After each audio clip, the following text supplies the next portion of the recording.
इस रक्षाबंधन अगर आपने अभी तक ये तय नहीं किया कि कौन सी मिठाई बनाना है, तो ये बेसन की बर्फ़ी एकदम परफेक्ट है। बिना किसी बिना केमिकल वाले खोवा को आप यूज़ करें, आप इतनी परफेक्ट और टेस्टी मिठाई अपने घर पर बनाकर तैयार कर सकते हैं। और इसको मोहन थाल भी बोला जाता है। तो इसमें प्रॉब्लम एक ये आती है कि रवा सही से खिलता नहीं है या फिर बर्फ़ी इतनी सॉफ्ट बनती नहीं। ये देखिए, एकदम परफेक्ट सॉफ्ट बनेगी और रवा भी एकदम खिला खिला बनेगा। तो वीडियो को पूरा देखिएगा, मैं पूरी टिप्स के साथ आपको बताऊंगी। तो यहाँ पर हमें लेना है 2 कटोरी बेसन। तो बेसन हमें पतला वाला लेना है, जो नॉर्मल आमतौर पर हमारे घरों में मिलता है, बस वही बेसन लेना है। तो इसके साथ में हम देसी घी डालेंगे। तो यहाँ पर पिघला कर हमें घी डालना है। तो जो रूम टेम्परेचर पर होता है उसको हम थोड़ा सा गर्म कर लेंगे। तो इस तरह का पिघला हुआ घी हमें डालना है। तो यहाँ पर हम 4 चम्मच घी का इस्तेमाल करेंगे। और ये देखिए, जैसे कि मैं डाल रही हूँ दूर दूर बिखरा कर, वैसे ही हमें डालना है। और वैसे ही हमें डालना है 4 चम्मच दूध। तो 4 चम्मच घी डालेंगे इसमें हम, और 4 चम्मच ही इसमें हम दूध का इस्तेमाल करेंगे। और दोनों को हमें इस तरह से बिखरा कर ही डालना है, एक जगह पर इसको नहीं डालना है। अब इसको हम सबसे पहले बनाकर तैयार करेंगे रवा। तो इसको हमें इस तरह से हाथ से रब करते जाना है।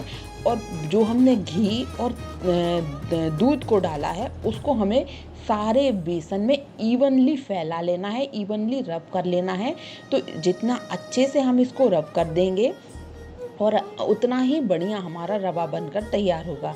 तो यहाँ पर आपको हो सकता है कि दोनों हाथों का इस्तेमाल करना पड़े, तो आप बिल्कुल बेझिझक दोनों हाथों का इस्तेमाल कीजिएगा और बढ़िया से इसको इवनली सारे बेसन में अच्छी तरह से इनको अच्छे से मिक्स कर लीजिएगा, जैसे कि देखिए यहाँ पर मैं कर रही हूँ।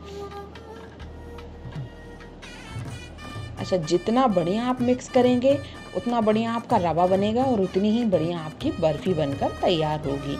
तो यही कुछ लोग गलती कर जाते हैं।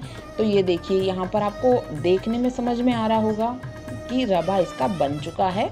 यहाँ पर आपको देखिए फील हो रहा हो, मुझे फील तो हो ही रहा है, आपको देखने में शायद समझ में आ रहा हो। और इस तरह से हम इसकी मुट्ठी बनाएंगे तो ये इस तरह की जुड़ी मुट्ठी हमारी बनना चाहिए। तो इस तरह का ही हमें बेसन तैयार करना था। अब इसको हम जो रवा है उसको इवन करेंगे। तो इसके लिए हम बेसन को छानेंगे। तो इसके लिए यहाँ पर मोटी वाली थोड़ी सी छन्नी हमें चाहिए। इस तरह की जो आटा छानने की पतली छन्नी होती है, अगर आपके पास मोटी नहीं है तो आप इसका भी इस्तेमाल कर सकते हैं, पर मेरे पास मोटी वाली है तो मैं मोटी का ही इस्तेमाल करूँगी। और इसमें हम बेसन को डालकर, अब इससे होगा ये कि जो हमने रवा बनाकर तैयार किया है वो इवन हो जाएंगे, सारे जो दाने हैं वो इवन हो जाएंगे। यहाँ पर देखिए, ऐसा लग रहा है जैसे मैं सूजी को छान रही हूँ। तो बस इसी तरह के हमारे जितने भी उसमें अनइवन दाने हैं वो सारे इवन को कर लेना है, हम इवन कर लेना है। इसके लिए हमें इसको छानना बहुत इम्पोर्टेंट है। ये वाली टिप बहुत ज़्यादा ज़रूरी है। ये आप इसको छानिएगा ज़रूर से। ये देखिएगा इसमें कितने अनइवन दाने हैं, तो इनको भी हमें सबको इवन कर लेना है। तो आप या तो हाथ से या चम्मच से, जिससे भी आप कंफर्टेबल हो उससे आप इस तरह से इसको पूरी तरह से छान लीजिएगा। और अगर छानने के बाद आपका कुछ ज़्यादा बच जाता है तो आप उसको मिक्सी चला सकते हैं और मिक्सी चलाकर उसको इसमें मिला दीजिएगा। यहाँ पर देखिए, मेरा ज़्यादा कुछ भी ऐसा बचा नहीं है, सारा कुछ छन गया है आराम से। तो ये थोड़ा बहुत तो हम इसमें मिला सकते हैं। देखिए आप कितने परफेक्ट एकदम दाने हो गए हैं हमारे। यही हमें करना था, दानों को एकदम परफेक्ट और बेसन को एकदम रबीला हमें बनाना था।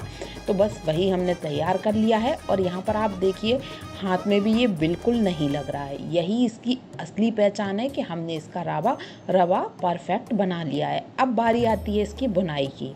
तो यहाँ पर हमें देसी घी का उपयोग करना है। तो यहाँ मैंने 3/4 कटोरी देसी घी लिया है। तो इतने बेसन के लिए ये एक परफेक्ट है। तो यहाँ पर हमें बहुत ज़्यादा कढ़ाई को गर्म नहीं करना है, हल्की गर्म कढ़ाई में ही इसको हमें डालना है। अभी आपको लग रहा होगा कि घी कम है, लेकिन नहीं, ये घी कम नहीं है, एकदम परफेक्ट मेज़रमेंट है।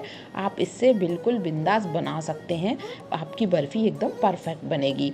तो इतने घी में आपको इस समय थोड़ी सी मेहनत करनी होगी और इसमें आपको बेसन को अच्छी तरह से मिलाना होगा। अच्छा, इस बर्फ़ी में अभी बेसन की बुनाई में 3 स्टेप आते हैं। तो ये फर्स्ट स्टेज है तो फर्स्ट स्टेज में आपको 2 मिनट या 4 मिनट का समय, 2 या 3 मिनट का समय लग जाएगा।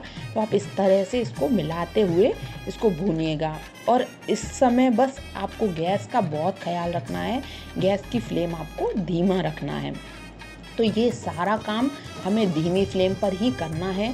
तो बेसन हैंडल करना हर किसी के बस की बात नहीं होती है, तो आप फ्लेम का बिल्कुल धीमी फ्लेम पे आराम से तसल्ली से इसको सेकिएगा। यहाँ पर देखिएगा, जैसे ही बेसन गर्मी पकड़ेगा और घी गर्मी पकड़ेगा तो अपने आप ही ये लिक्विडी होना शुरू हो जाएगा। जैसे कि आप देख सकते हैं यहाँ पर लिक्विडी होना शुरू हो गया है। तो बेसन हीट बहुत ज़्यादा पकड़ लेता है, तो अगर आप हैंडल कर सकते हैं तो मीडियम से थोड़ी कम और धीमी से थोड़ी सी हल्की सी हाई फ्लेम आप हैंडल कर सकते हैं, तो आप इसको कर लीजिएगा। वरना थोड़ा सा टाइम लगेगा, पर धीमी आंच पे ही आपकी भुनाई बहुत बढ़िया होगी। और जितनी बढ़िया आपकी भुनाई होगी उतना ही बढ़िया आपका टेस्ट निकल कर आएगा। तो जैसे ही हम इसका धीमी आंच पे हमें 5 से 7 मिनट होंगे करीब, तो आप देखिए इसका टेक्सचर एकदम से चेंज हो गया है और बिल्कुल लिक्विडी हो गया है। ये सेकंड स्टेज पे बेसन हमारा आ गया है। तो बस यहाँ पर हमें इसको कंटिन्यूसली चलाना है। तो बेसन चलाने का सही तरीका ये है, साइड से निकालिए, नीचे से चलाइए, साइड से निकालिए, नीचे से चलाइए। तो अगर हम साइड से नहीं निकालेंगे तो कभी कभी ऊपर लगा रह जाता है, तो वो कच्चा भी रह सकता है और कभी कभी जल भी सकता है। इससे हमारी बर्फ़ी का टेस्ट ख़राब हो जाएगा। तो ये गलती हमें नहीं करनी है, हमें एकदम परफेक्ट बनाकर तैयार करनी है। तो आप साइड से निकालते जाइए और नीचे से चलाते जाइए। देखिए आप इसका टेक्सचर देखिए कितना बढ़िया परफेक्ट हो गया है, एकदम लिक्विडी आपको देखने में देखिए एकदम लिक्विडी टेक्सचर हो गया है इसका। और कलर भी आप देखिए एकदम चेंज हो गया है। तो अब ये जो हमारा बेसन है थर्ड स्टेज में आ रहा है। तो हमें यहीं इसको अच्छी तरह से चलाना है। और अब ये थर्ड स्टेज पे बेसन हमारा आ चुका है। अब इसको हम एक बार से चेक कर लेंगे। ऊपर आपको देखिए थोड़ा हल्का घी समझ में आ रहा है।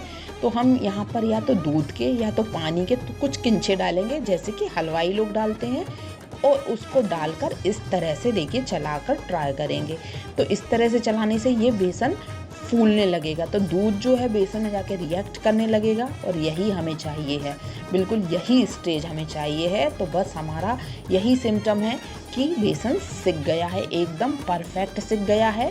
और पूरे में खुशबू तो आपके पूरे किचन में भरी ही जाएगी, तो आप उससे समझ ही सकते हैं। और कलर से भी आपको पता लग रहा होगा। तो बस इस वक्त हमें गैस को बंद कर देना है और इसको अभी हमें छोड़ना बिल्कुल भी नहीं है। तो कढ़ाई भी बहुत ज़्यादा गर्म होती है और बेसन और घी भी जो है वो बहुत ज़्यादा गर्म होता है, तो सबका टेम्परेचर मिलकर हमारा बेसन जलने लग सकता है। तो इसको हमें बिल्कुल छोड़ना नहीं है, चलाते रहना है कंटिन्यूसली।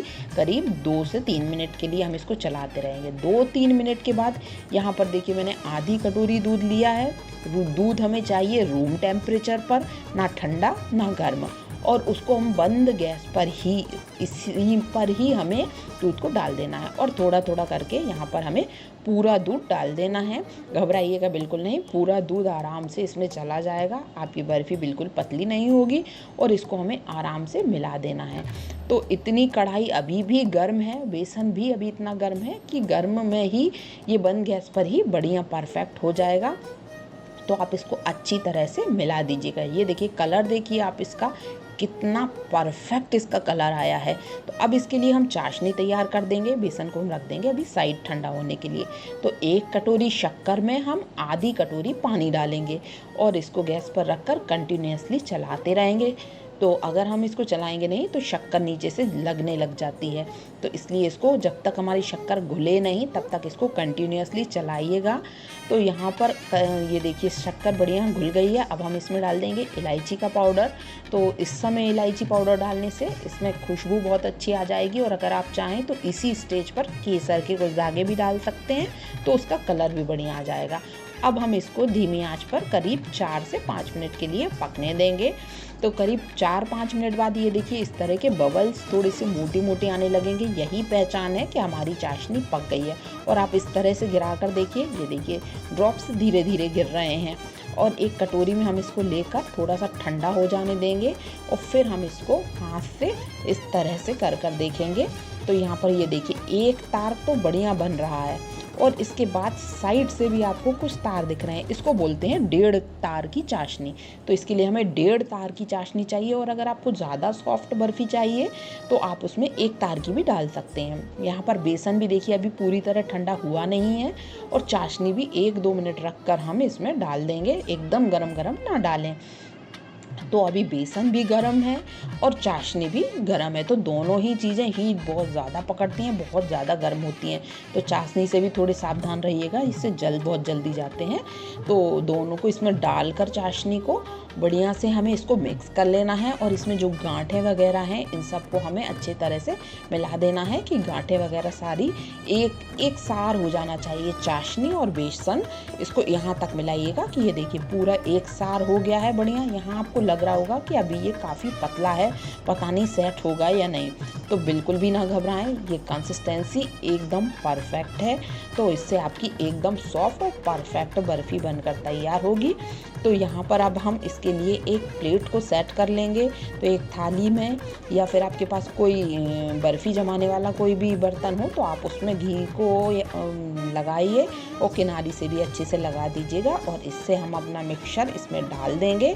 और डालने के बाद इसको हम देखिए कढ़ाई से भी ये बहुत आसानी से निकल जाता है, तो आपको कोई भी मेहनत ज़्यादा करनी नहीं होगी। ये देखिए आपकी कढ़ाई एकदम साफ़ निकल आएगी, तो बिना मेहनत के ही बहुत अच्छे से निकल आता है। और इसको इवनली सब में सारे में फैलाइए। मेरी तो थाली थोड़ी सी ज़्यादा बड़ी ले ली है मैंने, तो थोड़ी मेरी पतली बन गई है बर्फ़ी, तो आप थोड़ी सी मोटी बनाइएगा तो और अच्छी लगेगी। ऊपर से हम डाल देंगे कुछ बादाम, और जो नारियल की गरी होती है वो ऊपर से डाल देंगे, उसका टेस्ट बढ़िया लगता है मुझे तो। और ऊपर से कुछ पिस्ता गार्निश कर देंगे, और 1 चम्मच की हेल्प से इनको हम सब चीज़ों को इस तरह से प्रेस कर देंगे, तो ये सारी चीज़ें अभी गीले में सेट हो जाएंगी। और इसको हमें 2 से 3 घंटे के लिए ठंडा हो जाने देना है। जब ठंडा हो जाएगा 2-3 घंटे बाद, ये सेट हो गई है बर्फ़ी हमारी। अब हम इसमें कट लगा लेंगे अपनी मर्जी के अनुसार, बड़े छोटे कैसे भी लगाइए। देखिए काटने से आपको पता लग रहा होगा कि कितनी सॉफ्ट बर्फ़ी बनी है। तो एक बार आप ये वाली बर्फ़ी बनाकर अपने घर पर ज़रूर से ट्राई करके देखिएगा। ये इतनी परफेक्ट बनती है और बिल्कुल मेल्ट इन माउथ है, इतनी खाने में इतनी टेस्टी है, बिना खोवा के ही आप एकदम सुपर टेस्टी बर्फ़ी बनाकर तैयार कर लेंगे। बस इसको अगर आपने भूना सही तरीके से तो बस आपकी बर्फ़ी एकदम परफेक्ट बनेगी। ये देखिएगा हमारी बर्फ़ी बनकर बिल्कुल तैयार है।